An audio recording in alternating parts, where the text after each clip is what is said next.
Hi, I'm Rowena. 2 months ago, I opened the drawer where I kept my engagement ring, the one my late fiancé saved for years to design with me. It was gone. My mother was sipping coffee when she said, "Oh, that? We sold it. Callista needed time to find herself in Bali." They sold a $590,000 ring, like it was clutter. No warning, no remorse, just silence and a legal envelope on my pillow. But what they didn't know, what they never saw coming, was what I'd do next. Before we dive in, let me ask you something. Have you ever been treated like you didn't matter by the very people who were supposed to protect you? Drop a comment. Tell me what time you're watching this, and from where. I read every one. Friday mornings had a way of holding their breath around here.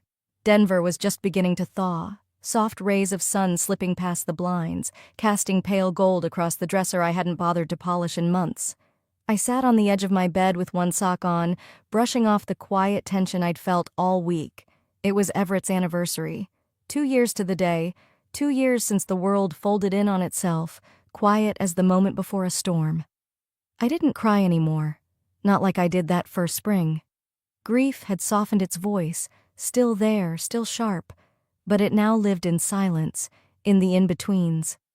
I reached into the second drawer of my nightstand where the velvet box always rested. Always. It was like muscle memory by now. Same angle, same soft click when the wood slid open. Except, there was no box. I blinked, then opened the drawer wider, checking the back, lifting the tissues, a few receipts, and a half-used candle wick I never threw away. No box, no box. I stood up, checked my other drawers. Nothing. Not even the ring's velvet cloth. But something in me already knew it wasn't a mistake. My chest tightened, not with panic, but with a strange, stinging cold. I walked down the stairs, still wearing just one sock, my hand gripping the banister a little too tight. Mom was at the kitchen counter, flipping through a magazine like it was any other Friday. She sipped her coffee, not even looking up. "Morning," she said. "Mom?" I asked, forcing calm into my voice. "Do you know where my ring is?" She turned a page. "What ring?" I clenched my jaw. "The ring, Everett's ring, the one he gave me." "Oh," she said, blinking slowly like I'd asked about expired milk. "That, we sold it." The silence that followed was suffocating. "You what?" She stirred her coffee, glanced toward the window. "Callista needed help for her Bali retreat. Spiritual stuff. You weren't wearing the ring anymore anyway." For a moment, I forgot how to breathe. "It wasn't just a ring." Dad's voice drifted from the hallway. "You haven't touched it in months, Rowena. We figured you didn't need it anymore." I turned, and there he was. Arms folded, that same tired condescension in his eyes. Like I'd once again failed to meet expectations I never agreed to. I stared at them both, every word I wanted to say getting stuck somewhere between my ribs and my throat. "You sold something that wasn't yours," I said. Dad shrugged. "Well, technically." "No," I cut in, my voice firmer. "No, that ring was mine. Everett designed it with me. We chose the diamond together. He had the band engraved inside." Mom rolled her eyes. "Rowena, it's not like you're still getting married." She said it like a joke. Like Everett had just stepped out. Not collapsed in the parking lot of a diner he'd been waiting for me at. Not left a voicemail saying he was bringing my favorite pie. "He's dead, not forgotten," I snapped. But my voice cracked on the last word. Mom sighed again with that exhausted look she wore whenever emotions were deemed too much. "Callista's finding herself. That retreat is life-changing." "Then maybe she should have sold something of hers," I said, almost whispering. "She doesn't have anything like that," Dad muttered. "And you weren't using it." I stepped back, the world tilting slightly. They hadn't just sold a ring. They'd sold the last piece of him I had left. I turned and walked back up the stairs, every step louder than it needed to be. When I reached my room, I opened the drawer again. Same empty space. Only this time I noticed something I'd missed in the haze. Folded in the back, tucked gently like it didn't matter anymore. The velvet cloth. Deep navy, embroidered with white daisies, now limp without the weight it once cradled. I sat on the floor beside the drawer. The cloth rested in my lap. My fingers touched the stitches, everyone familiar. Everett said the daisies reminded him of our first road trip, when they bloomed wild across the field behind that dusty motel in Utah. I stayed there a while, listening to nothing, feeling too much. Out the window, the sky had turned pale blue, clouds moving in slow formation. The world kept spinning, but something inside me had stopped. My voice came before I realized I was speaking, low and steady. They didn't just sell a ring, they sold what's left of me. I sat there for a long time, maybe an hour, maybe more. Just me, that empty drawer, and the daisy-stitched velvet cloth that used to hold the only thing that proved he ever asked me to be his wife. By the time Sunday night rolled in, I hadn't left my room once. I hadn't eaten much either. Just water, stale crackers, and whatever silence would let me keep down. I hadn't even turned on my phone since Friday morning. I was scared of it, scared of texts from Mom asking me to be more understanding, or worse, from Callista pretending not to know what had happened. But eventually I turned it on. Not because I was ready, but because I was tired of hiding. The screen lit up, and the first thing I saw made my stomach twist. There she was, Callista, on a glossy wooden yoga deck somewhere in Ubud. Sunlight behind her, a garland of flowers around her neck, arms lifted in that rehearsed, surrender to the universe pose she'd been practicing since she was 16 and bored in Sunday school. The caption read, "Healing is expensive, but so worth it. Grateful to my amazing family for believing in my journey." A heart emoji, a lotus. The comments were flooding in. "You inspire me." Such a brave soul. This is how healing looks. She's glowing, like actual light. I stared at the screen until my hand began to tremble. I couldn't even cry. That was the part that scared me. It was like the grief had nowhere left to go. She was using his ring money to post about her rebirth. I scrolled further, and it kept getting worse. She was tagged in stories, reposted by yoga brands, even featured in a wellness blog. From pain to power, Callista Blaze's transformational journey. There was a paragraph about overcoming generational dysfunction, another about how she chose the hard path of self-love. I nearly laughed. I wasn't mentioned once, not a single line. No one knew that while she was stretching into the sunset, I had been sleeping on the floor of my childhood bedroom because my parents gave away the bed I bought after Everett died. Said it was too big for one person anyway. I kept scrolling, but my mind was already pulling me back. Flashes of growing up with Callista, the tantrums, the slammed doors, the way Mom would sigh and turn to me and say, "You're the strong one, Rowena. Help me keep the peace." That was the job I never applied for but never got to quit. Everett used to say, "You don't always have to be the one holding the house together while it burns." But apparently, I didn't hold it well enough, because now they were dancing in the flames and I was the ashes. Around 8:30, I finally dressed and drove out to the cemetery. The wind had picked up. The gate creaked as I pushed through. I walked the narrow path between graves, carrying nothing but my phone and that crushed feeling in my chest that hadn't eased since Friday. When I reached Everett's stone, I didn't kneel. I just stood there. "They used your ring, Everett," I whispered. "They sold it so she could post gratitude quotes in Bali." The wind rustled the dried leaves at my feet, and I could have sworn something in me cracked just a little more. Back home, I sat on the floor again, scrolling. Her latest post had nearly 2,000 likes. A drone shot over rice fields. She was mid-spin, arms outstretched. Caption, "Sometimes you have to leave the noise to find your soul." I didn't think. I typed before the shame could catch up. Hoped the healing was worth it. I paid for it. I hit send. The comment disappeared into the sea of praise. 10 minutes later, it was gone. Deleted. At 10:42 p.m., my phone buzzed. "Mom, let your sister have this moment. Don't start drama." Drama. That's what they called it. Not erasure. Not betrayal. Drama. I didn't reply. I just stared at the screen and reread that message until the words blurred. Then I scrolled up to see Callista's face again. People think grief is loud, wailing, sobbing, storming out, but it's not. It's being erased slowly while the world claps for the person holding the eraser. I wasn't trying to start drama, I just didn't want to disappear again. I wasn't trying to start drama, I just didn't want to disappear again. But apparently, in this family, even the act of existing outside their script counted as rebellion. 3 days had passed since that comment vanished from Callista's post, just like me, apparently. I sat at the kitchen table mid-morning, same one I'd eaten cereal at since I was 7.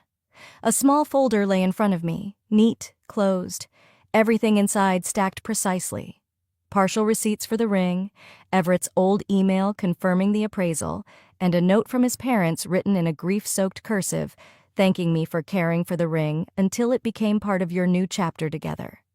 I pushed it across the table toward my father. He didn't even touch it. "You keep going like this," he said, without lifting his eyes from the Denver Post, "and you'll ruin your own peace.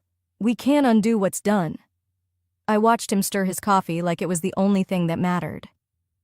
"But you can at least acknowledge what it was," I said, trying not to shake. He sighed, folded the paper, and finally looked at me. "Rowena, you've been living here 2 years rent-free. We've given you more than enough. It's just a ring." Then he slid something across the table, a thin white envelope with a gold-embossed letterhead. The moment I saw the law firm's name, my stomach flipped. I opened it slowly. Inside was a formal note. "This correspondence confirms that all contents within the property at our address fall under legal ownership of Vera and Jean Blaze." I stopped reading. They didn't just want the ring. They wanted me to know that nothing here belonged to me. Later that day, the sky outside hung heavy and gray, the kind of color that makes your bones ache. I drifted into the garage, not knowing why. Maybe I needed to breathe air that hadn't passed through their mouths. I sat on a crate labeled Rowena College and opened it, brushing off a film of dust. Inside were yearbooks, an old guitar strap, and beneath it, a small sealed envelope. My name on the front, Everett's handwriting, careful and unmistakable. I'd never opened this. My hands shook a little. Inside was just a sticky note, faded but intact.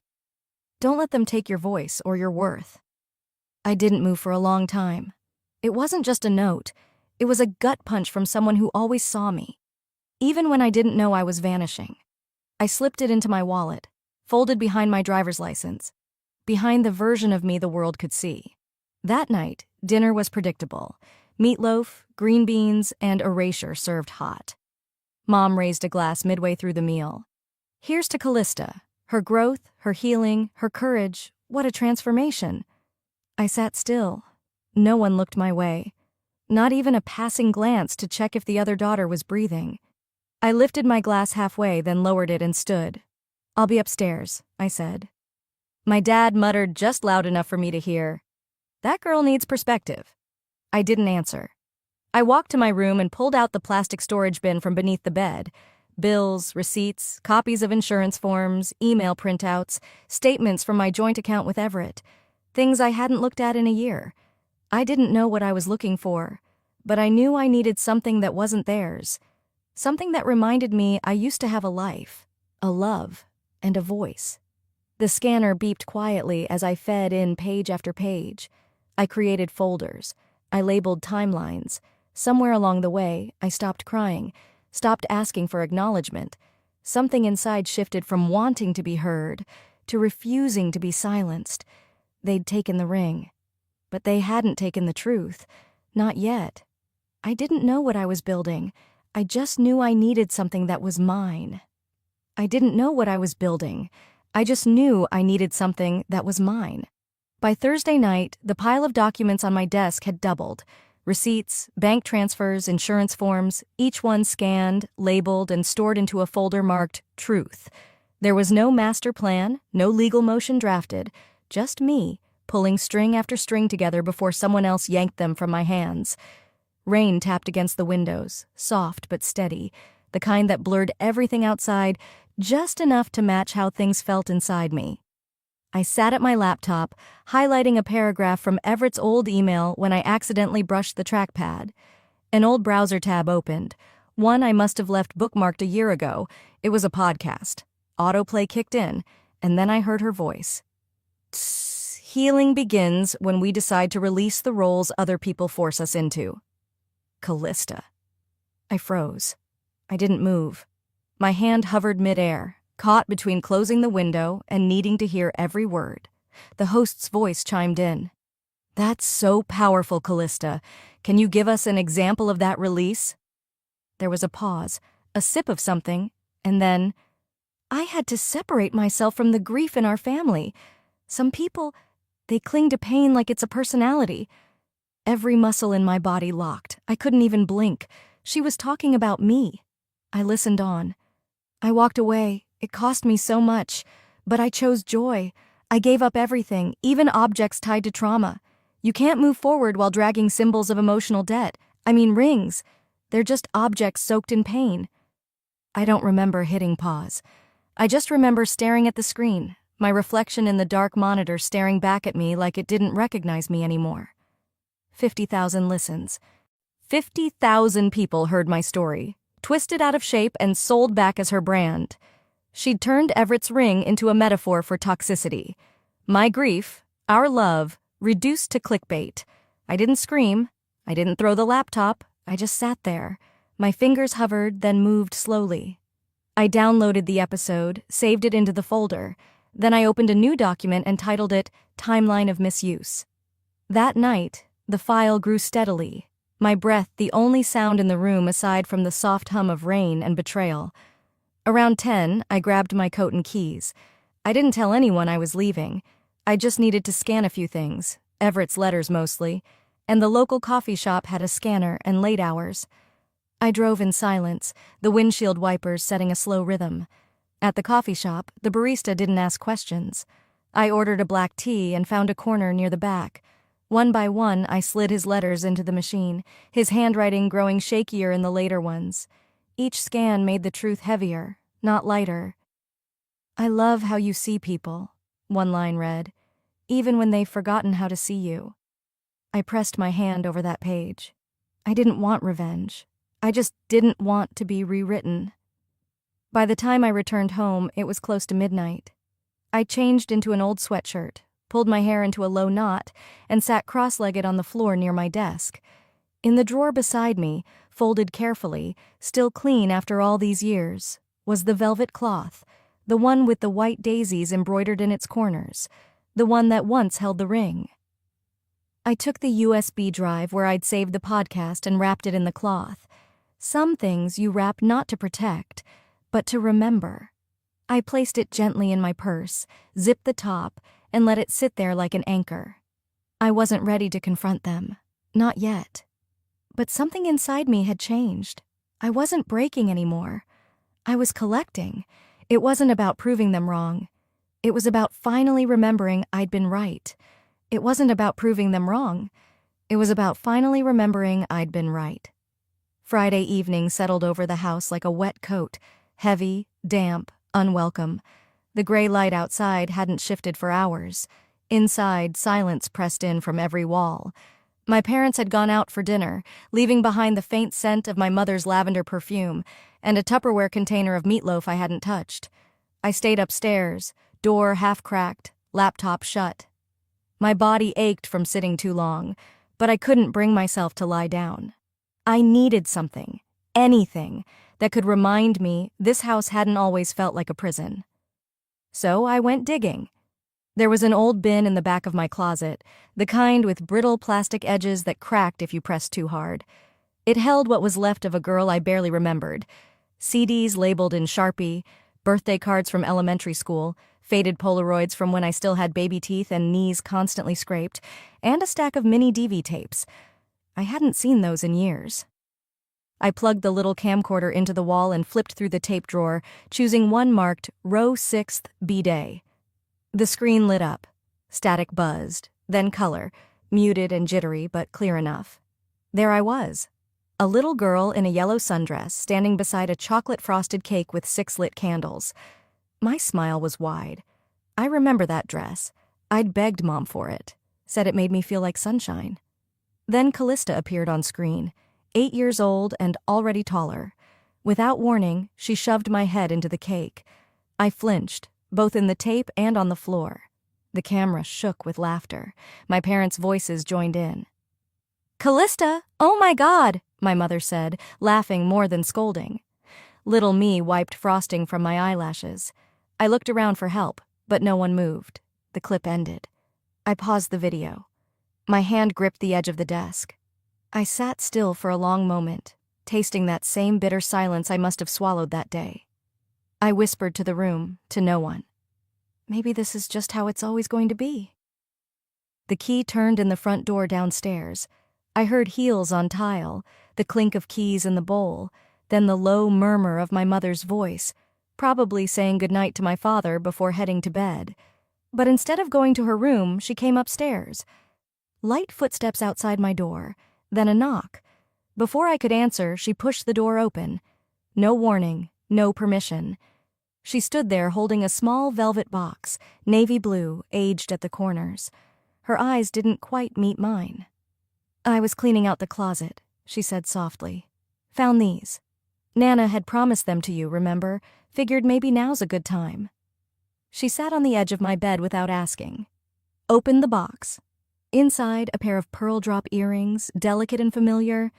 I blinked, unsure what game we were playing. "She didn't mean to hurt you, sweetie," Vera said, smoothing her skirt. "Callista just handles things differently, and we thought you'd moved on from all that." All that. Like grief was a shoebox to be tucked under a bed and forgotten. The earrings gleamed in the low light, clean and cold. I almost reached for them. I almost let the warmth of nostalgia dull the sharpness inside me. I almost said thank you. I almost forgave her. But then, a buzz. My phone lit up on the desk. A message from Liana, a friend from college. "Thought you should see this." I tapped the link. It was an Instagram story. Callista again. Sitting cross-legged on a patio somewhere tropical, probably Bali, a pale smoothie in hand, perfect lighting softening her every word. Her voice syrup-sweet. Forgiveness is so powerful. Even when people lash out, I know it's just their pain talking. I rise above. I stared at the screen, unable to breathe. That was about me. About the deleted comment, the velvet cloth, the ring, the earrings, every inch of my restraint being used as ammunition against me, repackaged as her saint-like patience. The wave of humiliation hit fast, like a slap I should have seen coming. Vera left not long after, telling me to try and get some rest. I said nothing, just nodded. The door clicked shut behind her. Downstairs, the dishwasher hummed. The house returned to quiet. But something in me wasn't quiet anymore. I opened my laptop. The folder marked "Truth waited like an open mouth." I added the screenshot of Callista's story. Then I retrieved the inheritance letter from Nana, the one that listed my name, in her careful cursive, right beside the word earrings. I scanned it. Then, slowly, I opened my phone's recorder. I spoke into the dark. "I'm not doing this to expose them. I'm doing this so I never forget again who they really are." And then I wrapped the earrings in a separate cloth and slid them into the drawer, not to use, not to wear, just to remember. It wasn't just betrayal. It was a pattern I'd been trained to forgive. It wasn't just betrayal. It was a pattern I'd been trained to forgive. But that morning, something shifted. I woke up before the sun had climbed fully over the rooftops. The house was still, blanketed in that muffled quiet only clouded mornings bring. I didn't wait for coffee, didn't scroll. I opened my closet, found the navy blazer I hadn't touched since Everett's memorial, and slipped it over a clean button-down. The sleeves were slightly looser now, but it still fit. Standing in the mirror, I didn't look like someone who had anything to prove, just someone who was finished waiting. The velvet cloth sat on my nightstand, folded carefully around the flash drive. Inside it, receipts, scanned letters, a copy of Nana's will, the podcast audio, screenshots of Callista's posts, and my voice recording. I placed the whole thing inside a clear envelope, slid it into a folio, and zipped it shut. I didn't leave a note, didn't text anyone. I walked out the front door like I was heading to a dentist appointment. No tension, no fire, just clean air and purpose. 15 minutes later, I pulled into the parking lot of a co-working space tucked between a dog groomer and a yoga studio. The front desk manager, a soft-spoken guy in his 20s named Ethan, handed me the keycard without much small talk. I appreciated that. I took a corner table by the window. Light rain tapped against the glass. My laptop hummed as I opened the legal document templates Everett's estate lawyers had once shared with me, just in case. I filled in the blanks with cold clarity. Item: 1 4.1 carat ring, purchased jointly with Everett 3 months before his passing. Statement: property held in trust until marriage. Therefore, sole ownership defaulted to surviving party. Me. I cross-referenced every entry with dated email threads, photo timestamps, and the notarized letter Everett's mother had once sent, confirming the family's intent for me to keep the ring. I added an affidavit describing the events around the sale and the psychological harm caused. At exactly 10:42 a.m., I clicked send. The documents went to Fisher and Ellis LP, the firm that handled Everett's affairs. I addressed them to Samantha Mira, a partner I remembered for her matter-of-fact warmth. Then I sat back. Not triumphant, not vengeful, just still. I didn't cry, didn't shake. I closed my laptop and leaned into the back of the chair, letting the sound of the rain blur the edges of the moment.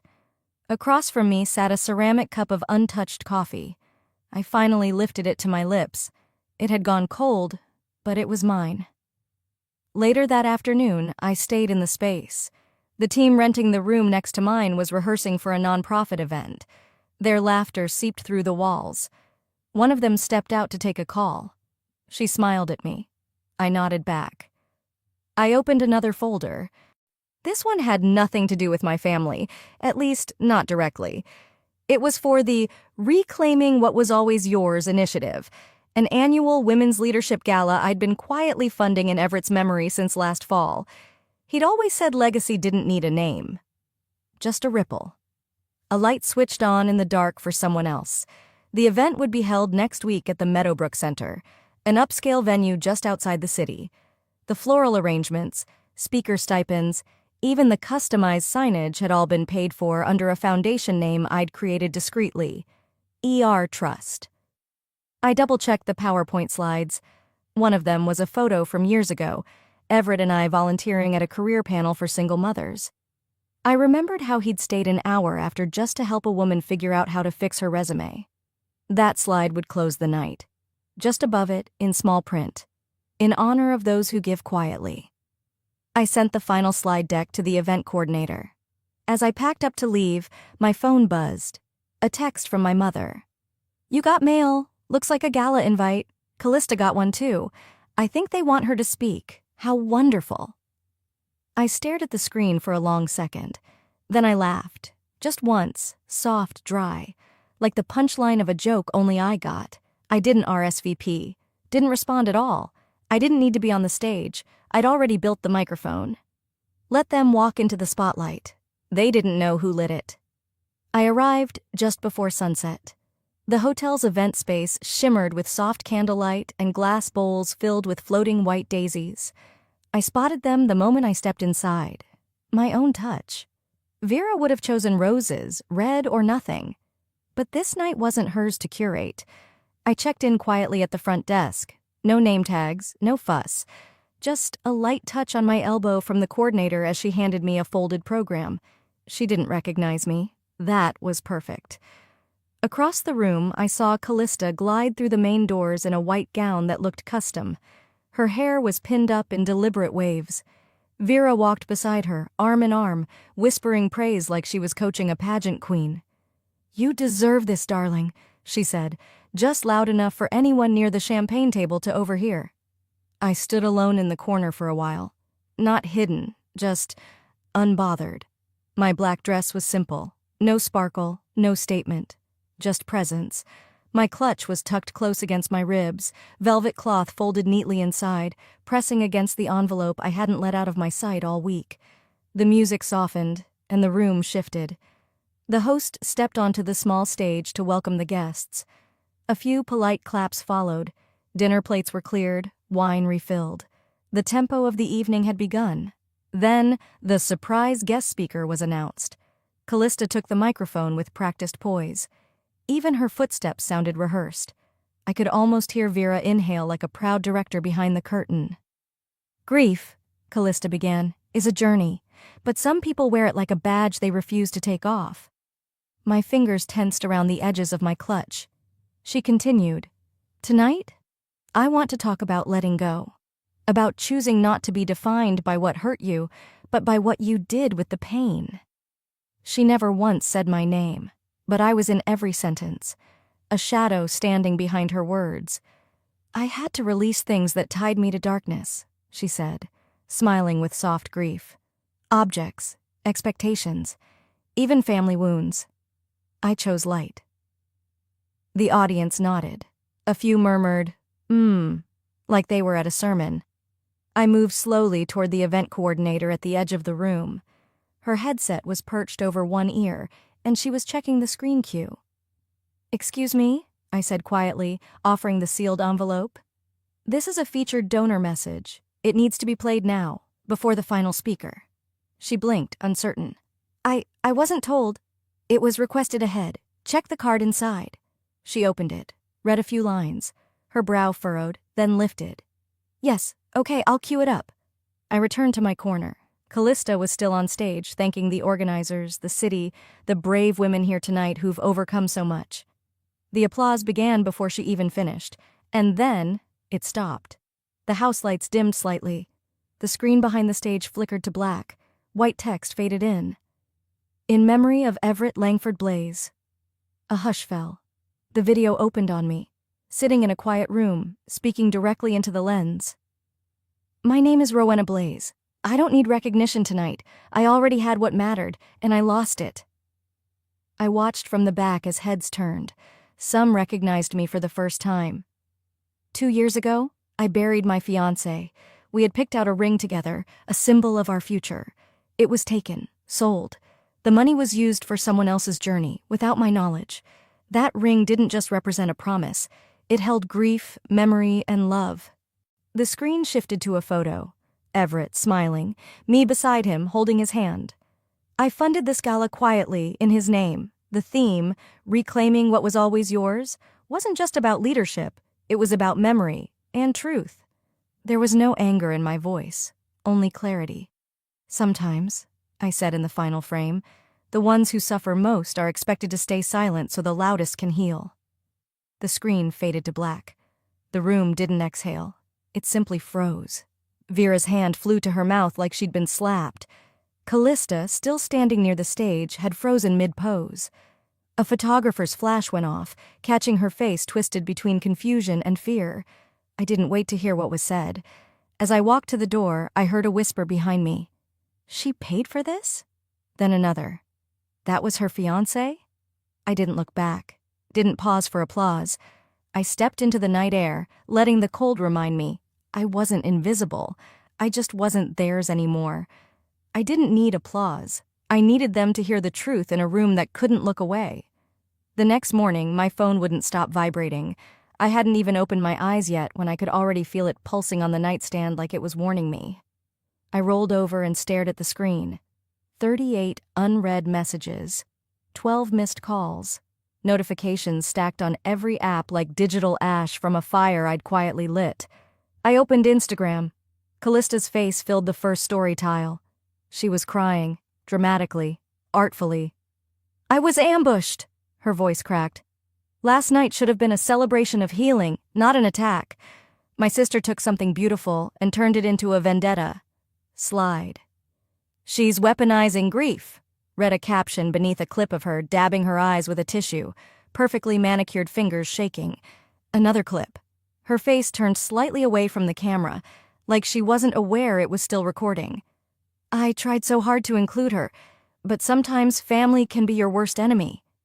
Comments flooded in. "Wow, this is so sad." "She needs to get help." "Your sister sounds toxic." By the time I opened Twitter, 2 local blogs had picked up her version.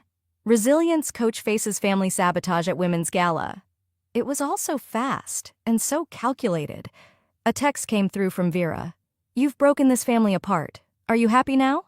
Followed by a missed call from my father. No message, just a digital silence that said enough. I blocked them both.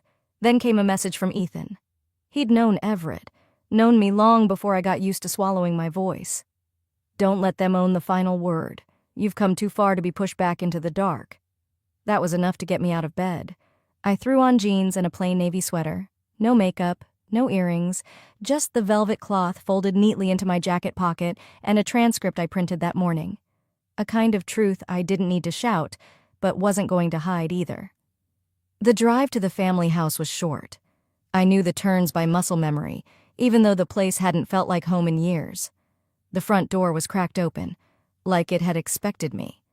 Callista was pacing in the living room, hair up in a knot, phone clutched in one hand.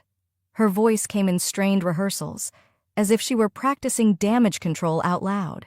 Something about emotional abuse, something about my journey. She froze when she saw me. "You shouldn't be here," she snapped, voice tight, but her hands trembled. "I won't be long," I said, stepping inside, calm. I walked to the coffee table and set down the transcript. The paper sat heavy despite how thin it was. Her eyes darted to it. "What's that?" I didn't answer. I just gently unfolded the velvet cloth, empty now, just a soft square of memory. I placed it beneath the transcript. "It's your voice," I said, "from the podcast, the one where you called me a grief addict." Callista's face drained of color. "You don't understand how media works. I understand how truth works." She stared at me, lips slightly parted, but nothing came out. I stood there for a second longer, letting the silence hold. Then I turned. Vera stepped into the hallway just as I reached the door. Her eyes were wide, like she'd just woken up to a reality she didn't choose. "We're family, Rowena," she said, a faint tremble in her voice. "Blood." I stopped, not out of hesitation, but clarity. "Blood means nothing without respect. I'm not here to belong anymore," I said. "I'm here to break the cycle."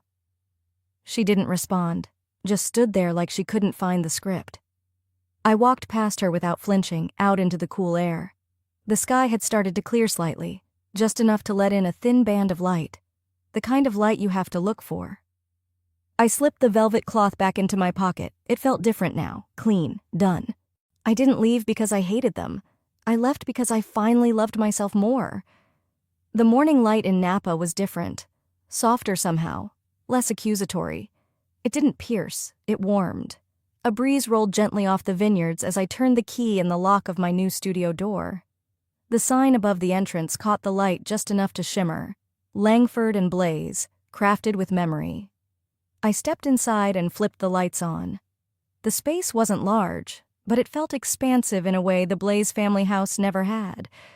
Wood floors, brass fixtures, a row of work tables facing wide windows that framed the hills like an oil painting. The walls were painted a gentle cream, and my tools were lined in silent order. Pliers, molds, flame torch, tumblers. I hadn't realized how much I missed the smell of metal warming under heat. It was something between hope and finality. That first week, foot traffic came in steady. A young couple from San Francisco wandered in, looking for wedding bands with soul. A woman in her 70s asked if I could set a locket into a ring so she could carry her husband's photo, not just memory. Then there were the quiet ones, locals who didn't say much, only looked around and then whispered, "You're the one from the gala, right?" I'd nod, smile, nothing more. On one shelf in the back corner, under a soft spotlight, was a glass case. Inside, folded perfectly in half, was a familiar velvet cloth. Framed beneath it was a handwritten note, "This piece is not for sale. It cost everything to make." Beneath the cloth rested a band, diamond and steel, seamless in its fusion. Etched along the edge, one delicate daisy, not ornamental, not flashy, just quiet and certain. One afternoon, a little girl wandered in with her parents. She pressed her nose to the glass and pointed. "Who made that one?" she asked. I crouched down beside her, resting my arms on my knees. "Someone who used to be silent," I said. She turned to me, brows scrunched. "Are they better now?" I smiled, real and soft. "She's still learning, but she's not silent anymore." Weeks passed without a word from Vera or Callista. No calls, no texts. But that was its own answer. Then, one Saturday, I received a short message from an old family friend named Lorraine. I hadn't spoken to her since college. "Saw your tribute at the gala. Your mom never said anything, but she kept the video on her desktop. I read the message twice. Then I let it sit. I didn't reply. Didn't forward it to anyone. Just let it be. Sometimes an apology doesn't come with words, but it doesn't mean you wait your life to hear it. I walked over to the workbench and slid open the top drawer. Inside was the original receipt for the velvet box, yellowed from age. I placed it beside Everett's final note, the one that had lived in my wallet ever since. Don't let them take your voice, or your worth. Outside, the clouds had lifted. Sun spilled across the cobblestones. I walked out front, breathed in, and turned the sign to open. As the day went on, I melted silver. Set stones, sketched a new line of pendants, but there was no rush, no frantic energy, just motion. Quiet, mine. In the background, an old folk song played on the stereo, low and grainy. I didn't know the lyrics, but the melody felt familiar, like something I'd heard before I was old enough to name it. I looked again at the cloth under the glass. It had once held a symbol of a future that never arrived. Now it held nothing, and that, in its own way, meant everything. I lost something that was supposed to last forever. Then I lost people who were never meant to leave. But in all that loss, I found something quieter and stronger. Myself. And this time, no one gets to sell me.